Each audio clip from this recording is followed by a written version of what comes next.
Hi, all. Welcome to our closing keynote. I am honored to introduce our next speaker.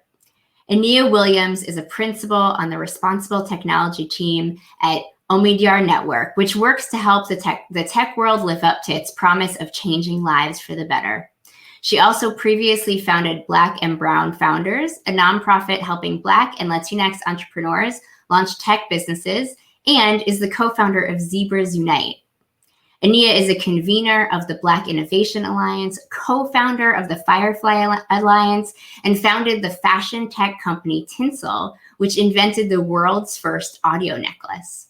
And in addition to all of that, she's also a trained opera singer and delivered her own baby.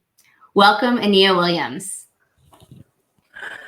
Hi, thank you for having me. It is my honor to be the closing keynote of RubyConf this year. As Allison mentioned, I do a little bit of this, a little bit of that, working on responsible technology, helping Black and Latinx folks start tech businesses, trying to create alternatives to the community, culture, and capital in the startup ecosystem, among other things.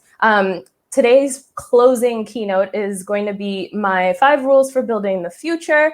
And we are really going to kind of talk about some of the things that have coalesced for me and my journey around systems design, around building communities oriented towards change, and just generally being a creator and an inventor. I feel like this path has led me to understand a lot about the world around us, why people do what they do.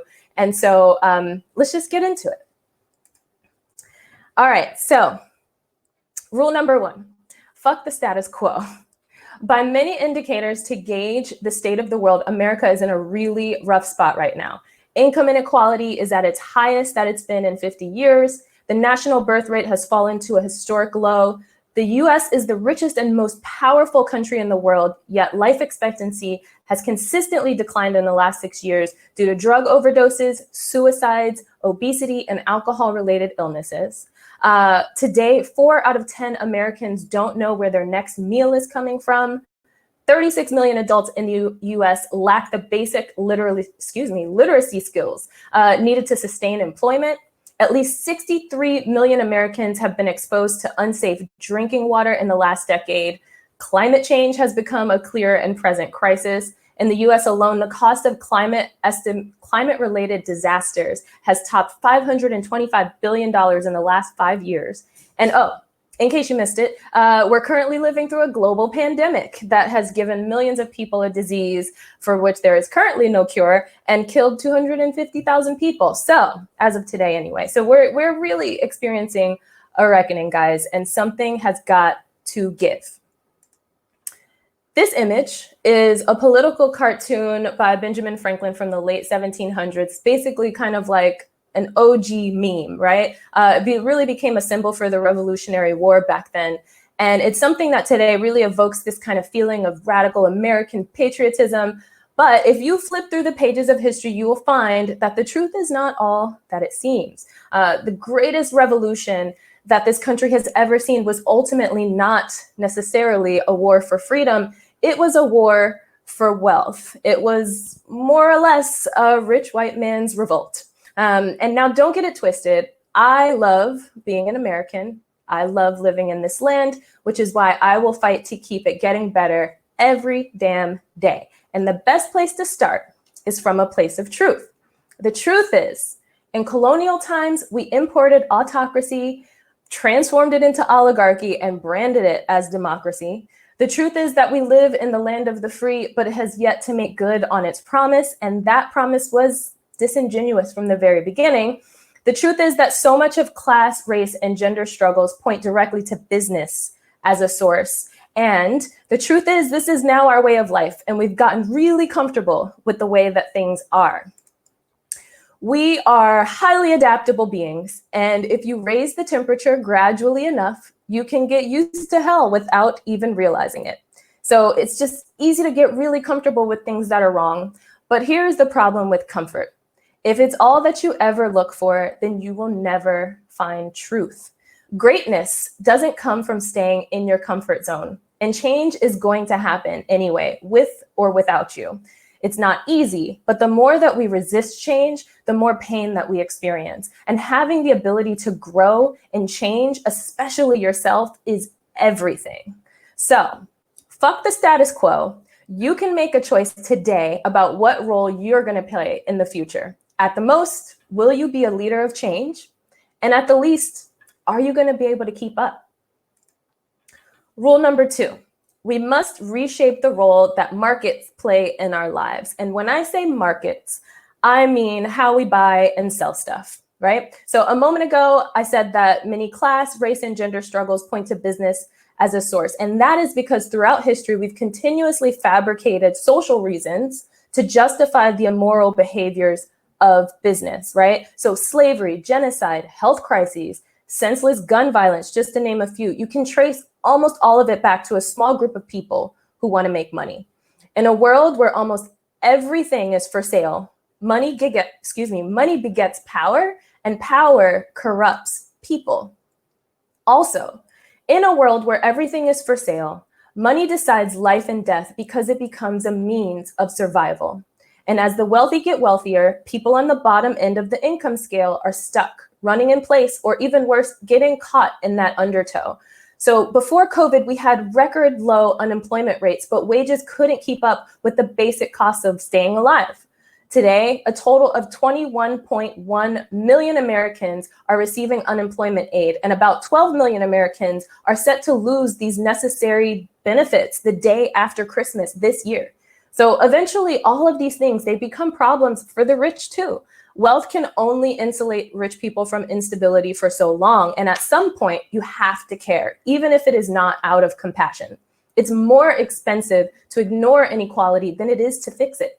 And I'm not just talking about dollars and cents, but also danger and violence, right? Those things that we're kind of starting to see swell up around us. Inequality inevitably paves the way for social and economic dysfunction. History has proven it. It's proving it right now. And when systems and institutions stop delivering on their promises, people stop following the rules that prop them up. The antidote to inequality is mobility. But if we want to move people up the income ladder, if we want to have healthy and thriving economies, then people need to have their most basic needs met. People need and should be entitled to good health care, a safe place to live, rest, and sleep, clean air, clean water, healthy food, an honest and useful education, a livable wage or resources to satisfy other essential needs, and an equal vote. Those are the basics, and there is enough to go around. There is enough for everyone. As a result, we have to ask ourselves, should money make the world go round? And what should be our relationship with money? The way that we buy things and the way that we sell things, the things that we deem acceptable to sell anyway, they all shape behaviors and cultural norms. Markets are not neutral, just like technology is not neutral. They will never be neutral because the people who create them and the people who use them are not neutral. They crowd out these other things that lack the same incentives. So things that don't make money hand over fist get crowded out, right? Markets have allowed money to creep in and suffocate the value of things that we should hold sacred, like healthcare and education and a living wage and truth. Markets are also built on this baseline assumption of infinite growth. So just think of the stock exchange and how it's only supposed to go up. And when things drop significantly, it's catastrophic. So this idea of infinite growth, it's just not sustainable. And we pretend like there is no other way. We are seeing the tension of those two things arise at this very moment in history. And there's really a tyranny to the idea of mobility when people are only allowed to go up. Obviously, for people at the bottom, they suffer from having an inadequate means to survive. But for the people at the top, it's also an unending rat race. There's a pressure to keep that money growing. There's a pressure to keep that success happening. And this expectation is ultimately passed down to the next generation and the next generation, who then take on these very major anxieties and pressures and stress. And it becomes no wonder why these deaths of despair that we're seeing today are at an all-time high.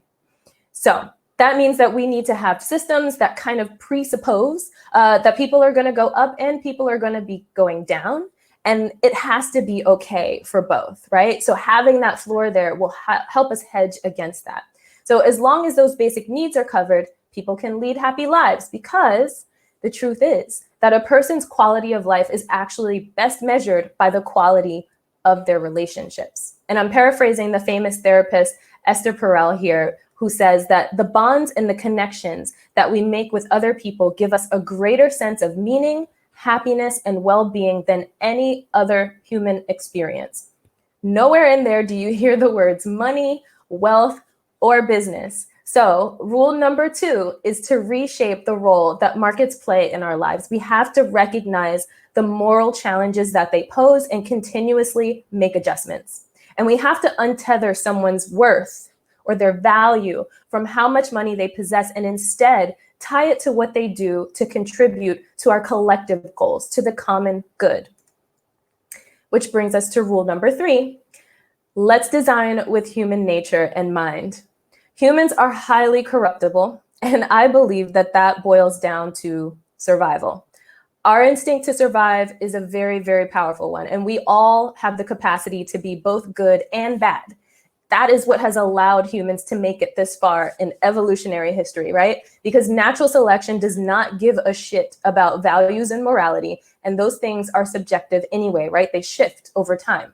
Kindness, generosity, and greed and violence, they're all characteristics that exist in each one of us. And we all want to make sure that we stay alive. And so we are inherently self-interested, right? So when you combine this with our existing relationship to money and how money helps ensure someone's survival today and how business is a means of acquiring it, the picture starts to become clearer. And that's not to say that you can't ever be self-interested, but sometimes you have to choose the greater good over yourself.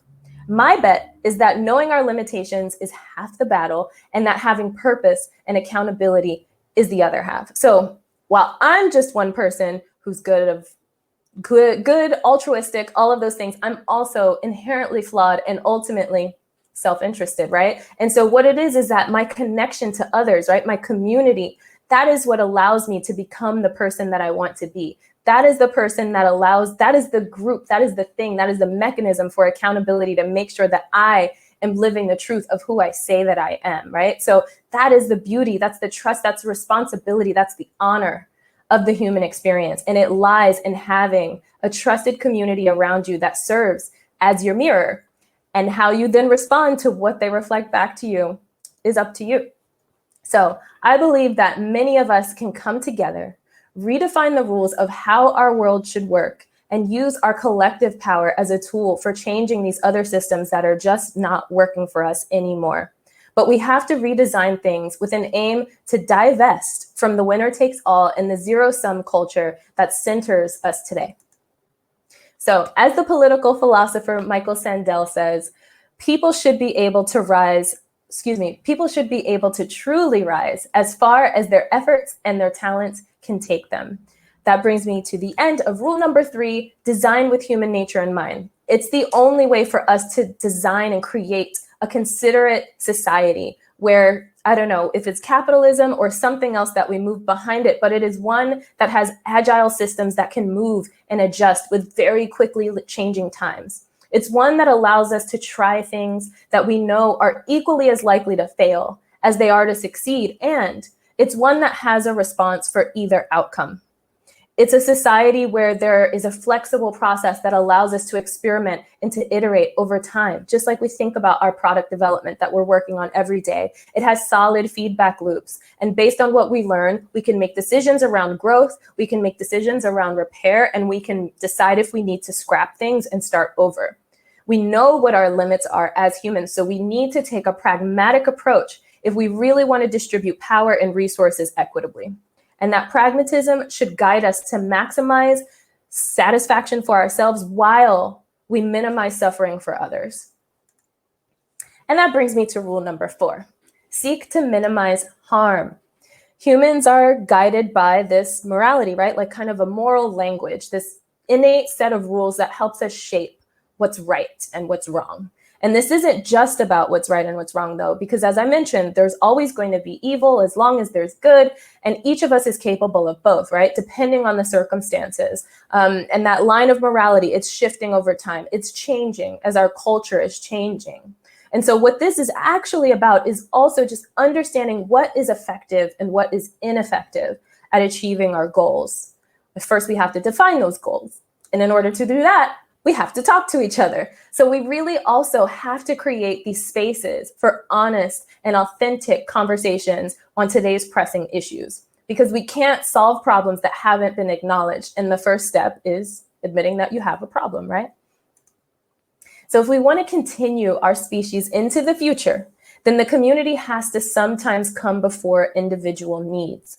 This should be coupled with changing how we value people, shifting it away from material assets and normalizing a value that's based on contributions to the common good. Are you starting to see the theme here? So to be successful, we need to align market incentives around the concept of minimizing harm to others.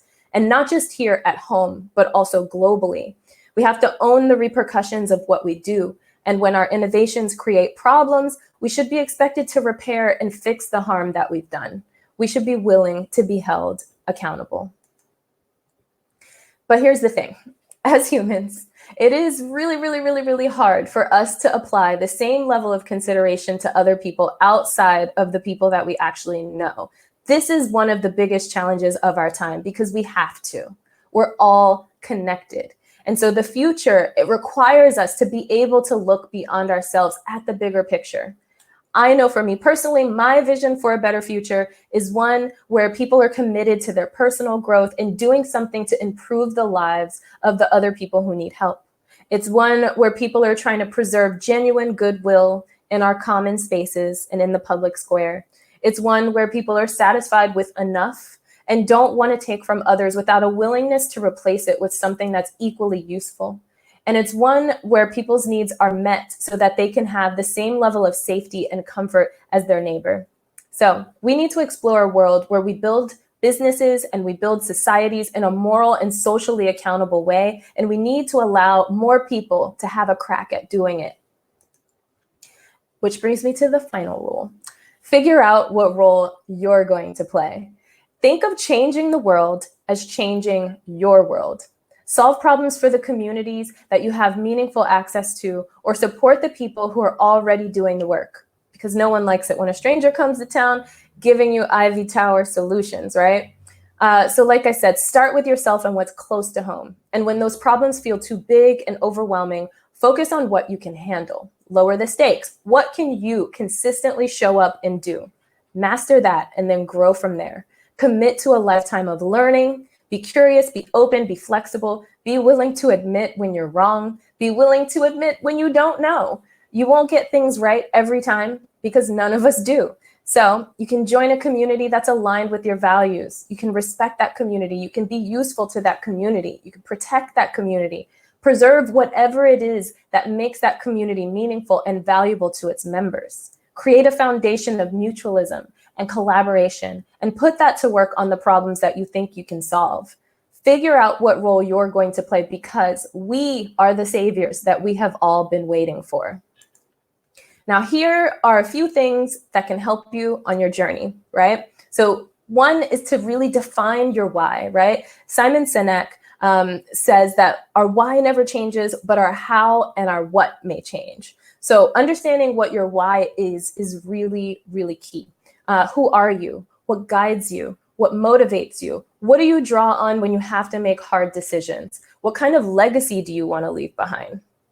On top of that is developing skills to really listen and acknowledge when you're communicating with other people. One of the things to remember is that conflict is inevitable, right? And everyone lives in a different reality. So don't make the mistake of extending your reality and what is true to you to theirs. And don't make other people responsible for your feelings when something comes back that you don't like, right? So learn how to untether that message from the delivery. I like to talk about the process of listening, mirroring that back and validating it. And using those tools helps you create a shared reality when you're talking to people who come from very different sides of the spectrum, right? And just remembering that believing is free. You can always trust in the moment, verify later if you need to. And just remember that we can't solve problems that have not been acknowledged. The first step is admitting that you have one. And then, like I said before, we have to create those safe spaces for honest and authentic conversations. And you can do your own work in your own time to kind of learn the context of how to engage, but wanting to make sure that you're showing up with a willingness to be open, a willingness to grow, a willingness to learn something new is always really key. Making space for others. And when I say this, I mean someone's ability to physically be present and have the right to comfortably stand or move around without being made to feel like they're in danger or like they don't belong. And I also mean someone's ability to be within a group or a community and feel like there's room for their voice, room for their experiences, room for their perspectives, for their expertise, for their truth. To be clear, this is not the default experience for people like me, which would be a woman and a person of color. And if you're nervous about the presence of people who are different than you, it's usually a sign that you need to expand your worldview. So I encourage you to break bread regularly, well, I guess virtually in these times, but with people who are unlike yourself, right? Follow some really different people on Twitter or wherever you hang out online. And it's one of the fun facts that I like to call out is that 75% of white people only know white people. So let's start changing that, right? Observe and listen to other people's experiences and allow them to inform your own. And last but not least, create systems for accountability. So many of today's problems boil down to this. Our current hell will not end until people with power are held accountable. And more importantly, until white people learn how to hold other white people accountable. There cannot be groups who the rules apply to but don't protect alongside groups that the rules protect but don't apply to. And this is not about punishment. This is not about punishment. This is about consequences, right? It's about checks and balances, which can be natural, they can be logical, but they must be respectful. They must be related to the actions in question. They must be reasonable and not oppressive. And they must be, revealed in advance, so it's not arbitrary. But consequences are definitely best when they're formed in collaboration with the people who will be affected by them, which again is why we have to come together and start to talk about what are the things that are acceptable and unacceptable. And when someone crosses that line, what happens?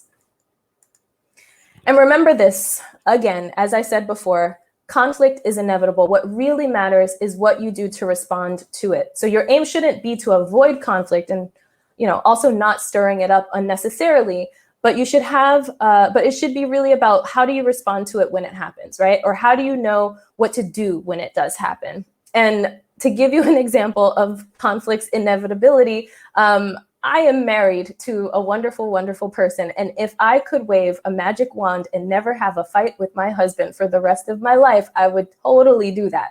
But I know that that is not possible. And I know that if there is a person who I absolutely trust and give every bit of myself to and never want to fight with ever again, and yet I know we're going to fight, you're definitely going to fight with other people who you work with, who are your friends, who are in your family, right? So really thinking about how do you navigate these hard spots, that is the thing, right? The conflict is going to happen. What do you do in response to it?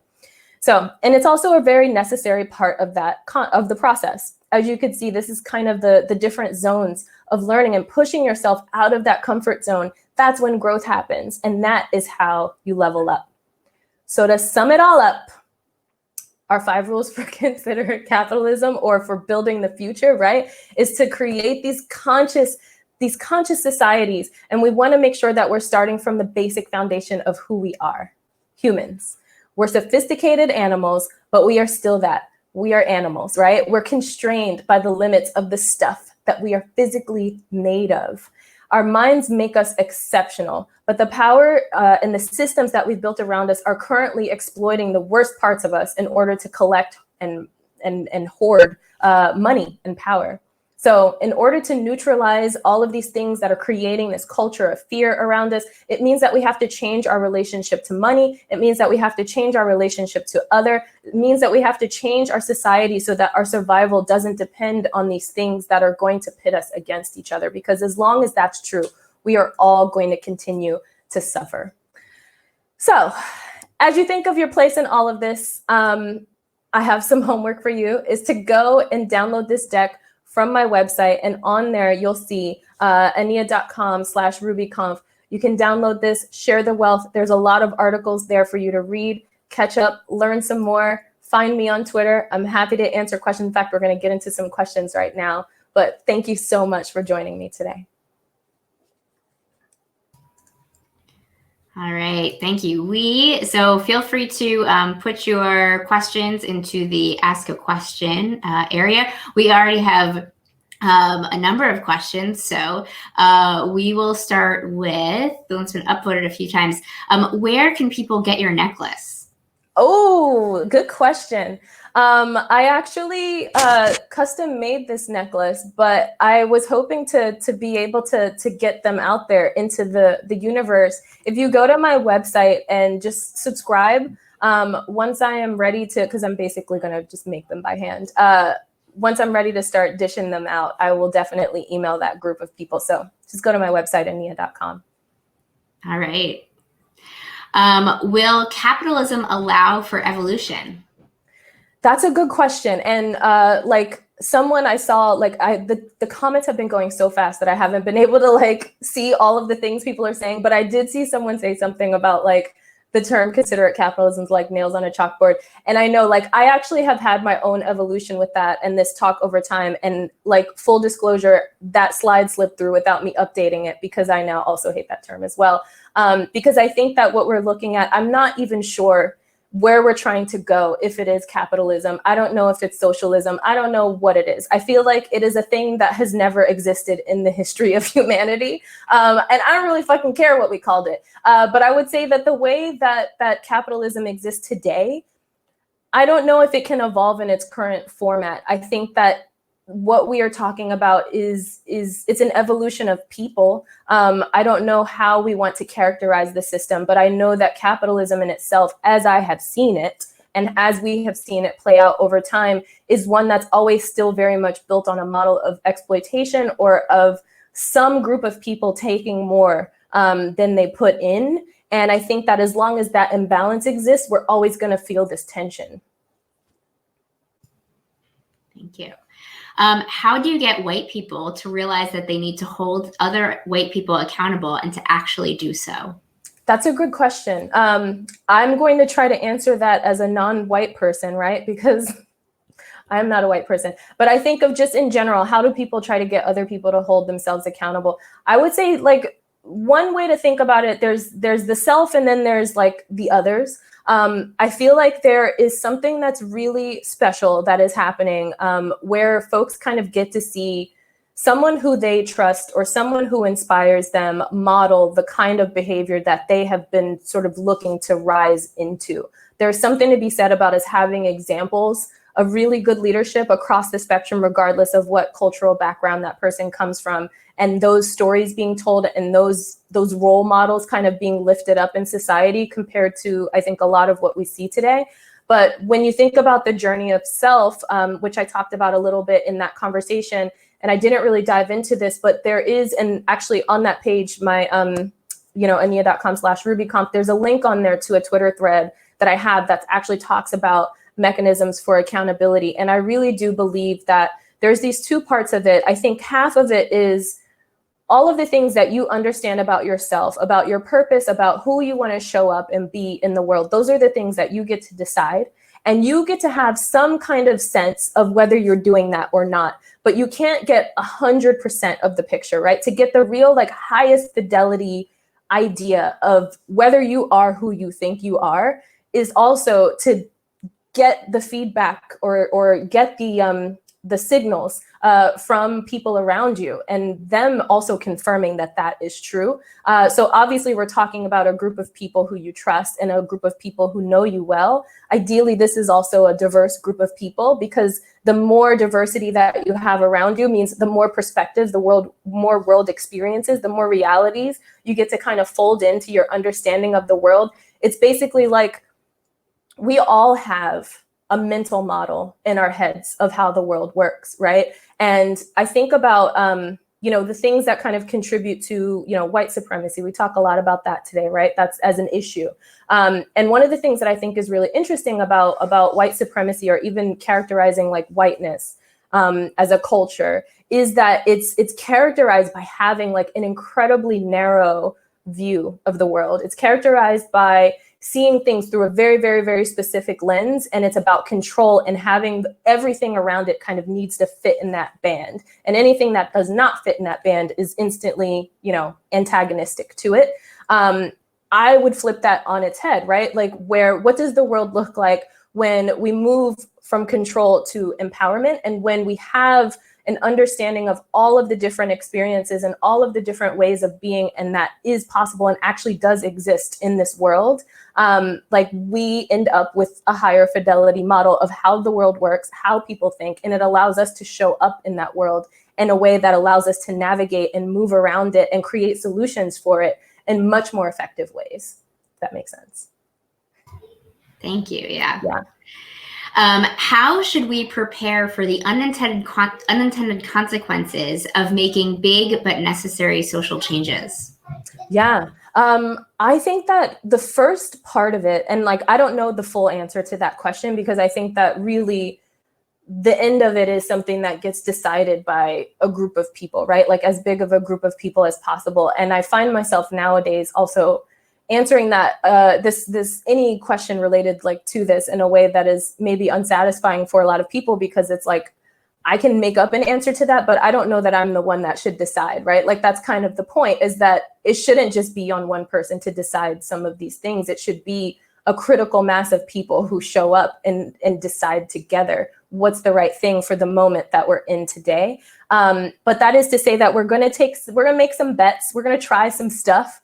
And some of that stuff is going to fail. Some of that stuff is going to turn out horribly wrong. But I think of the world that we live in today is one where those things happen all the time. And somehow we decide that we must still stay the course. But what does it look like if we lived in a world and we saw that things went horribly wrong, and we said, oh, we should stop doing that and maybe do something different, right? That is the world I would like to live in. That is not the world we live in today. All right, this is going to be our last question. Yeah. What are some ways developers and designers may impact policymaking to ensure we have an equitable future? Yes. Ooh, this is a good one.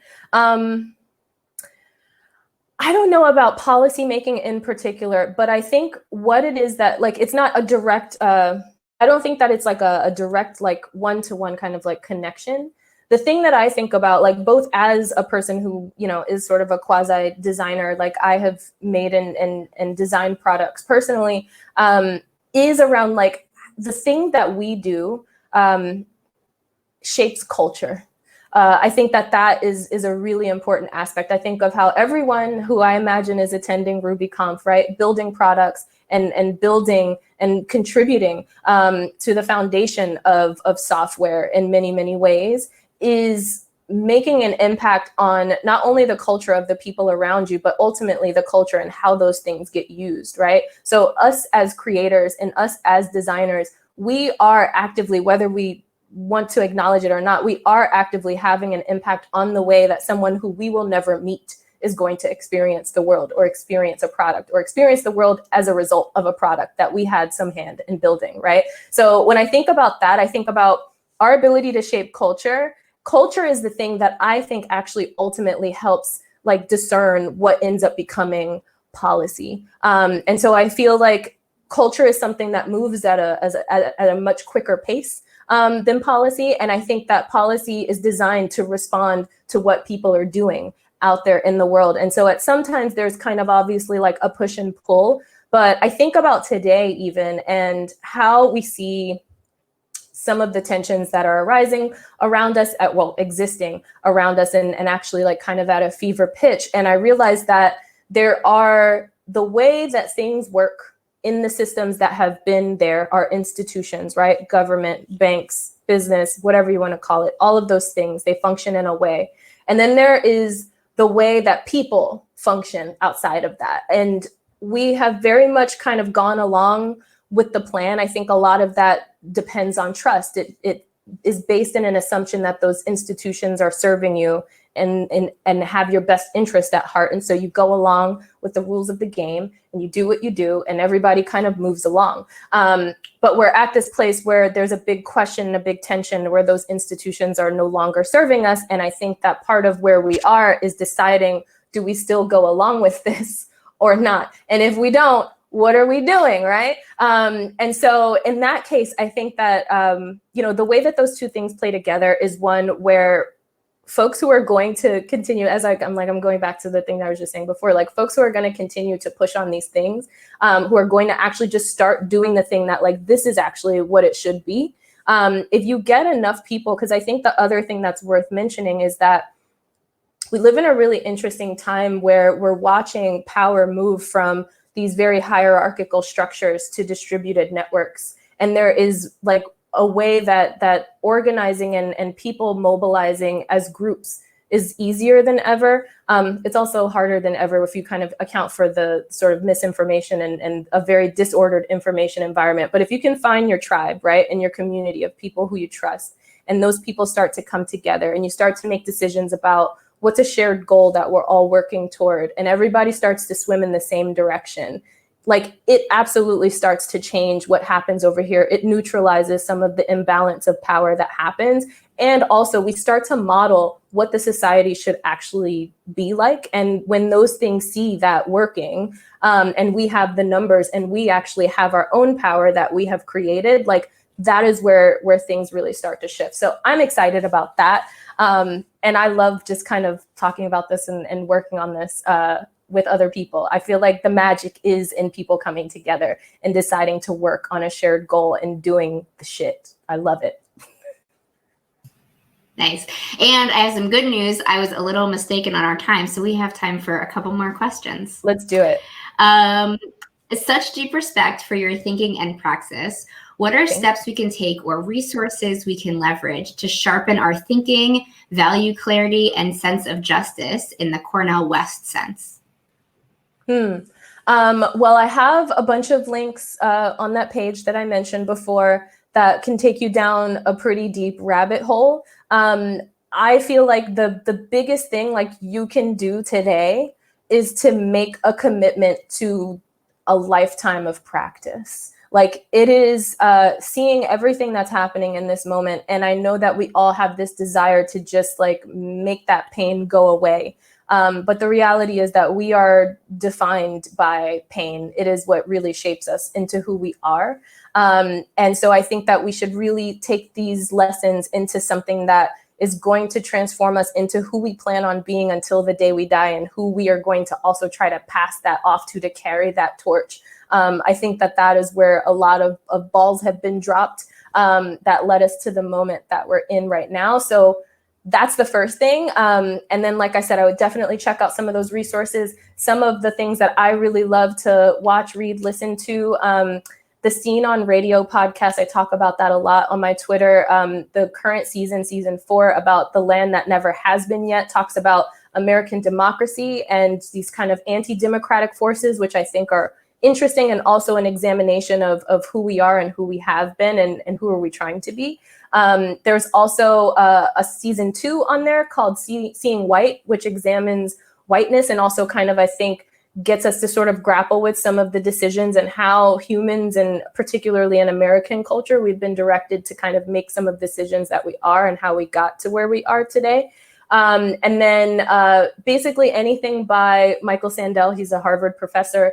The book, The Tyranny of Merit, What Money Can't Buy, are big ones that I love. And ironically, I don't know, Atomic Habits. I love that book because I feel like it's also something that really just speaks to, how we show up and make decisions every day. There's a different talk that I give on racial equity, which I love to kind of point out this thing where when people talk about racism in particular, they kind of talk about it and think about it like it's like this boogeyman that's like going to jump out and like, gotcha, you're being racist. It's going to call you racist in front of all the people who you care about.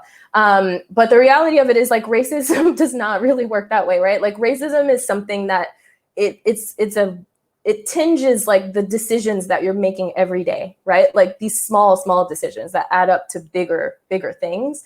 And so I like Atomic Habits because it's something that actually like got me to sort of grapple with the things that I think I'm trying to achieve. And also like in as much as I'm trying to become a person, right? Like self-actualize in a lot of ways. like it's made up of these actions and these decisions that I'm doing every day. All of those things amount to who you are. And so I think the book is good for that. And then one more recommendation I would give is, ironically, it's a book for couples, but I think that it's also just like really, really, really, really powerful. It's called Getting the Love You Want by Harville Hendrix. And like I said, it's a book for relationships, but it's actually also a book about thinking about how your mind works and how people change and how to be in relationship with other people. And that part about extending your reality to others was something that I started to understand after reading that book and realizing the way that I was doing that and how I was expecting something from people that I never should have expected, because all of those things were really in my world and not in theirs, right? Like it wasn't really fair for me to expect them to show up in that way. So good stuff. Thank you. All right, for real, last question this time. How do you think about resilience in your activism? In the complex system we work within where power is concentrated, it can feel like there are small glimmers of change and a lot of disappointment. Yeah, well, I don't know. I'm like, now I feel like I want to say something that's not going to be depressing, but I don't know how to talk about resilience without talking about pain and tension and conflict, because I think that resilience is something that is a bit like a muscle that only really gets strengthened by going through hard shit. Like if you don't have conflict in your life, like how will you ever even know if you're resilient or not? Like how will you ever put that to the test? So I don't know, like even when I think about our current moment in history and how shitty it is that we're all stuck inside because like everything's fucking on fire, is that like, you know, the silver lining to everything that's happening around us right now is like every bit of this system that gets broken or something exposed that we thought was one way and it turns out that it's actually not that, right? It's super depressing. But at the same time, it's an opportunity. All of these crises are opportunities for us to do something different. And the more it breaks, the more opportunity there is for us to completely remake it in a way that actually works the way it should have. When those things only like, you know, shift incrementally, then we only do like incremental changes. When it's completely cracked and unsalvageable, like you gotta kind of like start over. And so I think that there's something good to come out of the bad as well. And that's kind of how I think about resilience. All right. Well, there were more questions, so feel free to head on over to Aniyya's Keynote Slack channel to continue the conversation. And thank you so much, Aniyia, for your wonderful talk and for coming to RubyConf. We will be starting our Q&A with Matt after a super quick break. So grab some water, stretch, and we will see you there. Thank you. I'll see you guys on Slack.